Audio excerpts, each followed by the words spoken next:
Hello and welcome to Dreamslam, an all-women's wrestling podcast. I'm your host, Faris, and I am excited to be back talking to y'all. I did forget to bring up in my last recording, I think I did, at least, that I actually have another podcast I've been recording with a friend.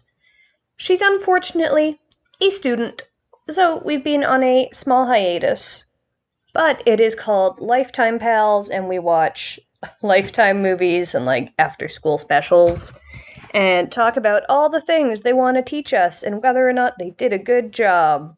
I believe the last one we recorded, we watched Happiest Season. It's that newest Hallmark Christmas movie about two nice lesbians trying to have a nice Christmas together. And there's a Hallmark movie drinking game. And I feel like this is not my best quality audio recording on that, because, I maybe got a little drinky. But it was really fun. Maybe you'll enjoy it. Maybe it's just worth taking a look at. I believe you can find us on Anchor, Spotify, all that shit. Once again, the name of the podcast is Lifetime Pals, but today we're here to talk about wrestling. So in my last episode, I had alluded to the final big piece of news for Stardom, leading into what I had wanted to cover for this episode. If y'all remember, the last piece of news we really covered from that was that Yoshiko and Nanae Takahashi returned to Stardom, and to me, this was a little bit of an odd thing to happen. And I figure it's probably best to tell you why that is, and not just act like I'm being confused by something. If you've listened to my podcast previously, I have absolutely talked about World Wonder Ring Stardom at least a couple times. Like the majority of fans, though, I just refer to it in short as Stardom. It's one of the globally most well-known women's wrestling companies, established in 2011 by Nanae Takahashi, Fuka Kakamoto, and Rossy Ogawa. Similar to the bloodline of Glow becoming most recently Women of Wrestling Superstars, Ogawa co-produced All Japan Women's Pro Wrestling. If you watch the vintage Joshi matches, a lot of your things like Bull Nakano, you're going to find that being one of your main companies. Gaia was from the 90s, and All Japan Women's Pro predates that. There's some wrestlers you also know from your regular everyday TV from Stardom, including Io Shirai, Asuka, and Kairi Sane. Nanai and Fuka had previous history as rivals before they became the head trainer and general manager, respectively, of Stardom. Their rivalry extended to Nanai defeating Fuka in the end of her retirement match. Fuka and Nanai both acted as trainers in the now growing company, as well as Fuka taking on ring announcing, and Nanai taking a role in ring with doing tag matches, for the most part. Stardom's rise saw the introduction of 5 titles, full shows in significant venues, and monthly shows in Korakuen Hall, which was, had happened with women's companies, but not for 15 years. So it was a big deal. Yoshiko, who just returned to Stardom, actually debuted in Stardom's very first show, and was a consistent presence in every inaugural event they had. She's a monster heel. She faced and defeated, everybody in her path. Veterans, stars, anybody you could put on the chopping block with them. Yoshiko was the top heel for the brunt of her time there. She traveled in and out of factions and represented Stardom in matches against Sendai Girls. And we're now going to introduce somebody new to this mix, who is Act Yasukawa.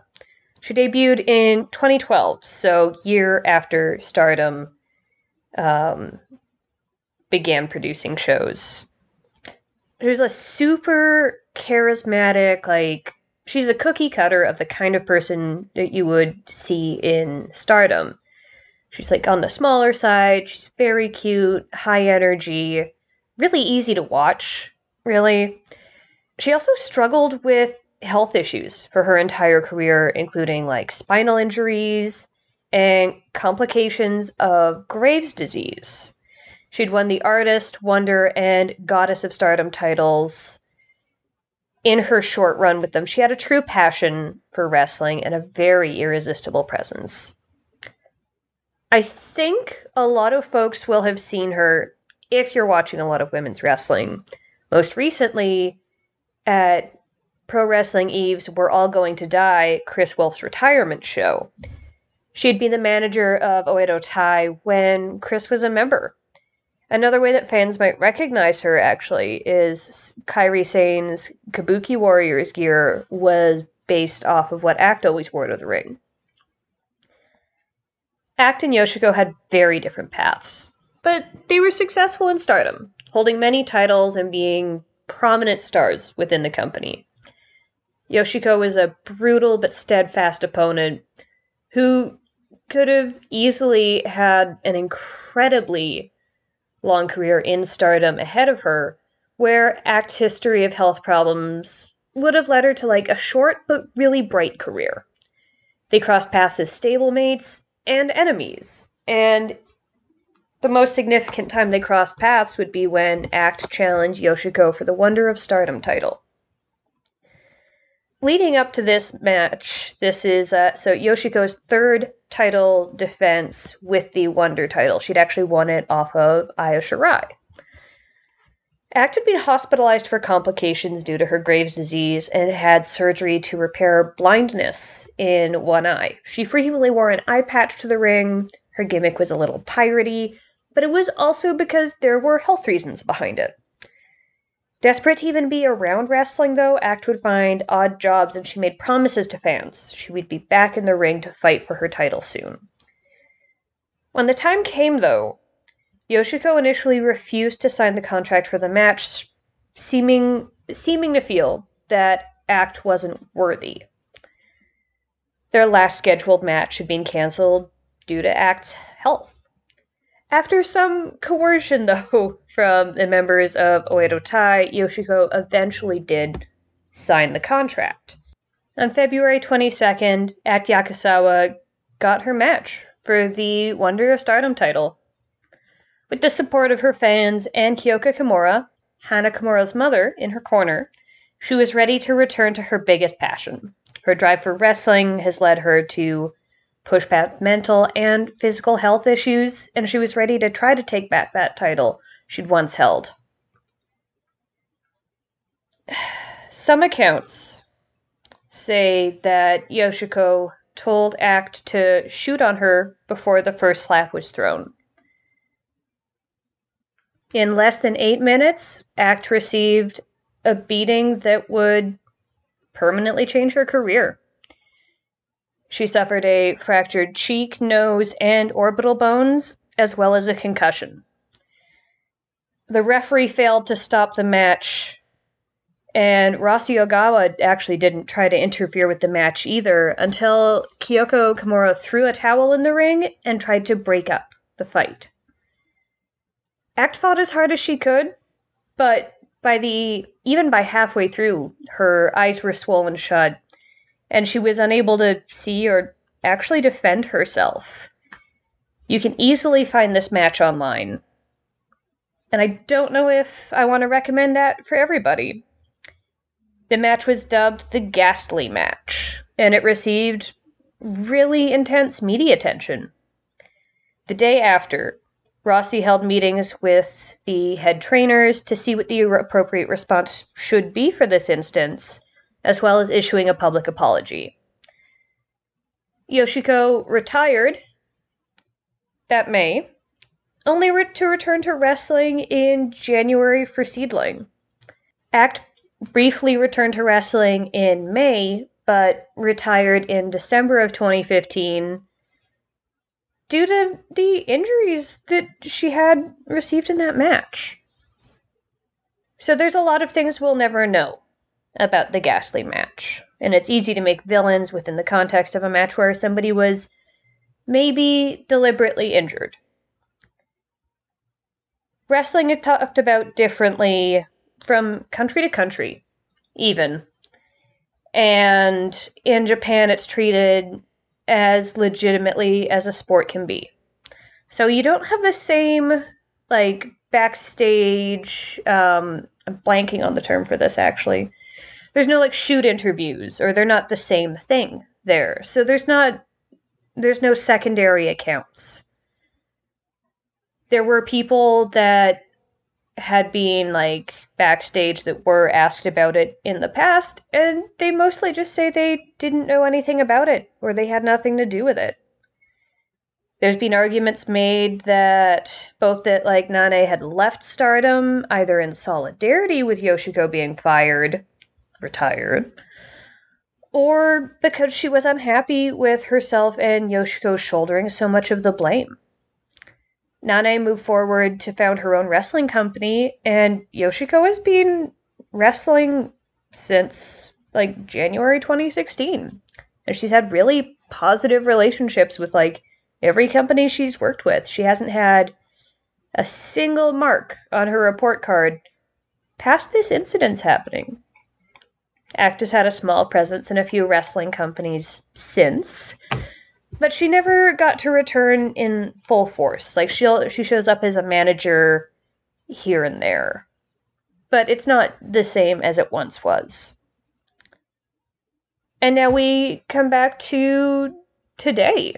We come back to December of 2020 with Nanai and Yoshiko coming back to Stardom, despite the way they left. And I think that's where this is an interesting matter to discuss. Not so much that it's a very grim match to watch. Like, there's something very uncomfortable about it. Because there's no, there's not the same fighting spirit. It doesn't feel fun. Like, the crowd energy, it doesn't feel like an MMA match. It feels like something you're not supposed to be seeing, really. But so, in the aftermath, people were fined, people had their pay docked, people had to make apologies. And then, within a year, it's kind of like it never happened. And we have this frequent discussion now in wrestling with some wrestlers being regarded to be, like, more prone to injuring some than others. This person's careless, this person's reckless. And it's an interesting position to see, because I'm going to take the easiest possible example. This is actually a thing I've wanted to talk about previously, and I wasn't really sure how. So we're going to talk about Naya Jax instead. I remember when Naya Jax started wrestling, and I just, kind of immediately resolved that I don't think she's the wrestler for me. And that's fair. That's completely allowed.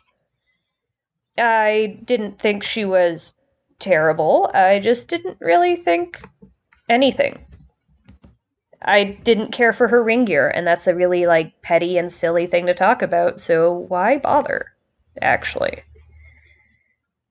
But over time, we keep seeing more issues with her maybe injuring people, or maybe not. She did legitimately break Becky Lynch's nose. And I've also been in, giant multi-person spots like that in a ring where, maybe you got kicked in the head on purpose, and maybe you didn't. It's genuinely really hard to figure out.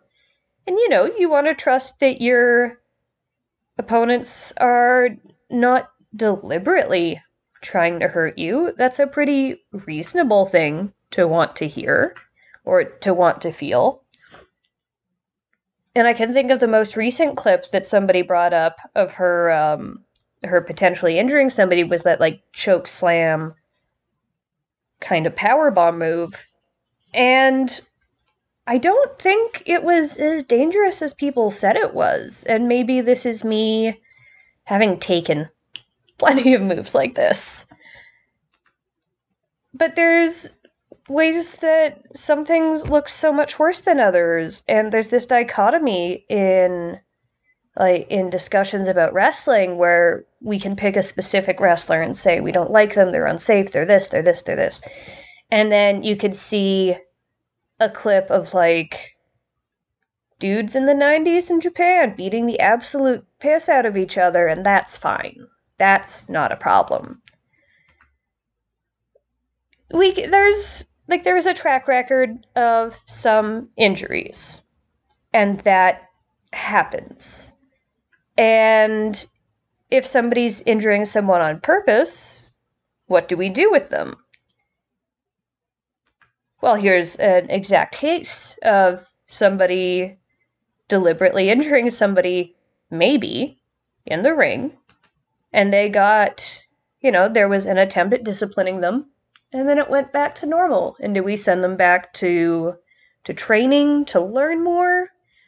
Well, that kind of removes the fact that wrestling is at least a two-person affair at all times. Like, I can think of injuries that I've had, like, including the big one to my knee, where, like, the person that I was catching kind of didn't do anything wrong, and I kind of didn't do anything wrong. It was just a shitty time. There was no way to know that was going to happen.